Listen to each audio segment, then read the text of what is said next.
हो, नाही आई आणि बाबांचा लग्नाचा 40वा वाढदिवस आहे, तर तुम्हाला यायचंय.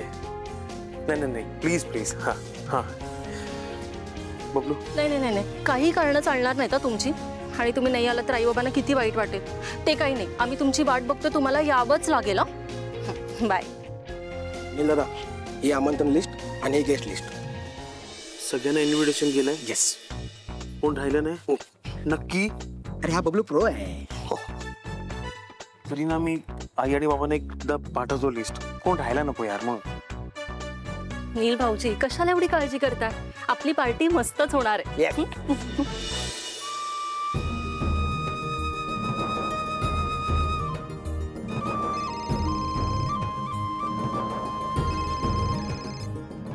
साहूचा फोन.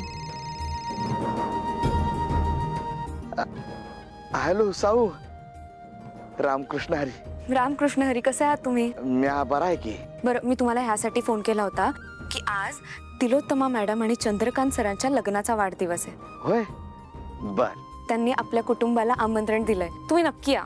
साहू, अगं आलो असतो, पर सगदेव जरा कामात आहे. त्याला यायला जमल असं मला वाटत नाही. आणि तुझ्या आईच्या गुडघ्याचं तर तुला माहितच आहे, जरा चाललं की गुडघं दुखायला लागतात. आणि आप्पूला बी डॉक्टरांनी परवाच लय करायचं नाही म्हणून सांगितलंय. बाबा, असं का करताय तुम्ही? तुम्हालाही माहितीये, पहिल्यांदा त्यांनी इतक्या मानाने आपल्याला आमंत्रण दिलंय आणि तुम्ही असं करताय. बरं साऊ, लगेच चेहरा पाडतेस बघ. जमलं तर मी येऊन जातो. आणि सुनबाईचं मी काय सांगत नाही, समजा तिच्या मनावर आहे. आली तर घेऊन येतो, नाहीतर हायच. चालेल? बरं, मी वाट बघते. हे सगळं एकदम भारी झालं पाहिजे. हो हो, पण मेंदळे कुटुंबाला शोभेल असं झालं पाहिजे. ते पण आहे का. मी काय म्हणते, सगळे जमल्यावर पहिल्यांदा तिलोत्तमा मॅडम कडून सांगितल्याप्रमाणे सगळ्या पूरग्रस्तांची मदत केली जाईल. आणि मग चंद्रकांत काका आपल्या मनातल्या भावना सगळ्या गुलाबाच्या पाकळ्यांसारख्या उलगडून टाकणार. बरोबर. आणि हो, तिलोत्तमा मॅडम म्हणाल्या होत्या की त्यांना काहीतरी विशेष घोषणा करायची आहे. सावली, चल आपल्याला निघावं लागेल. हो. सावली, अगं आता तयारी करू म्हणत होतीस ना, आता लगेच कुठे निघालीस? महत्वाच्या माणसांना आमंत्रण द्यायला हवं ना. असं कोण आहे स्पेशल? आदित्य आणि पारू. अरे वा. चल. आता काय बघत बसले? तयारीला लागा. तू लाग तयारीला. लाग. चला चला.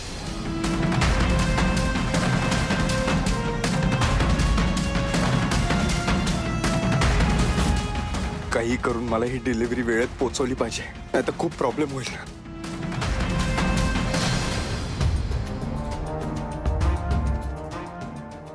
हो, किती स्ट्रेस्ड आउट आहेस? हा, रिलॅक्स. मुलांनी सांगितलंय ना, बाहेर बोलवल्याशिवाय जायचं नाही. चिल. हो, मला कळतंय सगळं, पण असं त्यांच्यावरती कधी सोपवलं नव्हतं ना, सो म्हणून जरा रेस्टलेस फील होतंय. सोपवलंय ना, म्हणून तुला खाली येऊ देत नाहीये. त्यांना तुला सरप्राईज द्यायचं असेल, डोंट वरी. ते सगळं होत राहील, पण मला खरं खरं सांगा, माझा निर्णय तुम्हाला पटलाय ना? तुझ्या प्रत्येक निर्णयाच्या पाठीशी मी ठामपणे उभा आहे. डोंट वरी.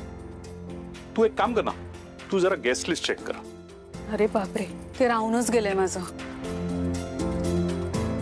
सगळ्यांना व्यवस्थित आमंत्रण जायला हवीत ना.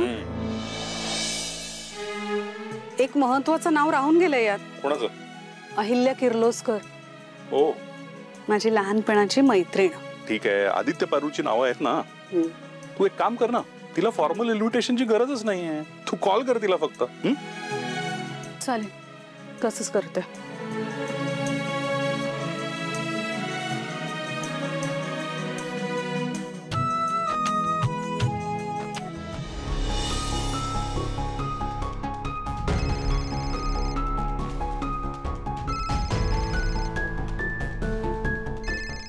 तिलोत्तमाचा फोन?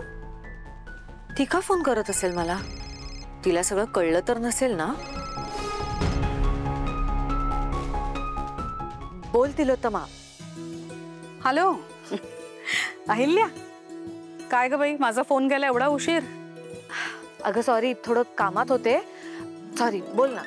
बरं ठीक आहे, कामं होतच राहतील, पण नीट लक्ष देऊन ऐक.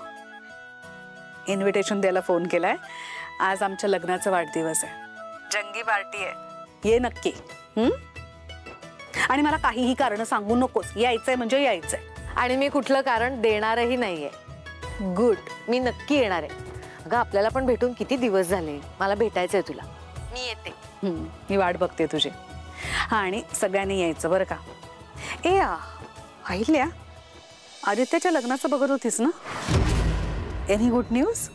अगं मी तुला परत फोन करू? मला ना दुसरा फोन येतो ऍक्च्युली. ओके ओके, हरकत नाही. पण न विसरता यायचंय आणि सहकुटुंब सहपरिवार यायचंय. Okay, bye bye bye.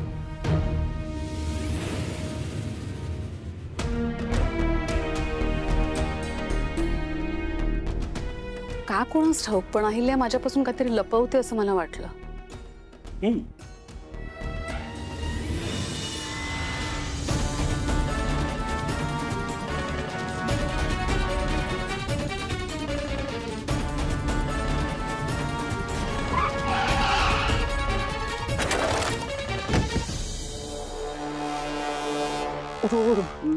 उठ.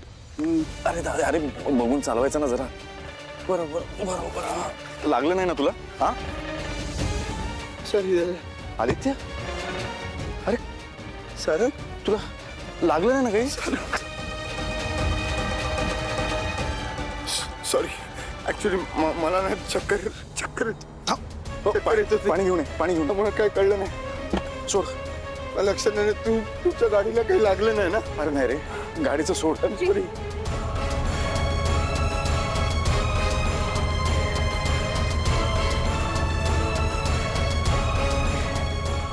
आदित्य, सॉरी. काय कुठे चालला होतास तू? ऍक्च्युली तुम्ही प्लीज घरी चला माझ्यासोबत, मी सांगतो. हा चल. आई, तुम्ही काय एवढे अस्वस्थ होताय? आजपर्यंत कित्येक लहान मोठ्या संकटांना तुम्ही हसत खेळत तोंड दिलंय. तुम्हाला माहितीये, हवा मला नेहमी तुमच्याबद्दल सांगायचंय, तुमचं कौतुक करायचंय की अहिल्या किती निडर आहे, कशालाच घाबरत नाही.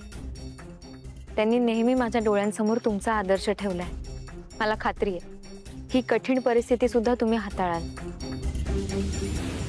तुझं म्हणणं पटतंय मला. म्हणजे दादाने तुझ्यासमोर माझं जे चित्र उभं केलंय, माझ्याबद्दल जे सांगितलंय की मी व्यवसायात कशी निडरपणे सगळ्या गोष्टींना सामोरी जाते, माझ्या कुटुंबावर जर संकट आलं तर मी कसं तोंड देते त्या सगळ्याला. पण ही परिस्थिती वेगळी आहे ना, आणि आत्ताची परिस्थिती, त्याला मी कसं तोंड देऊ? कुटुंबातला दुरावा. सांग ना, ही परिस्थिती कशी हाताळायची? तिलोत्तमा मावशीच्या पार्टीच्या आमंत्रणाबद्दल विचार करताय ना?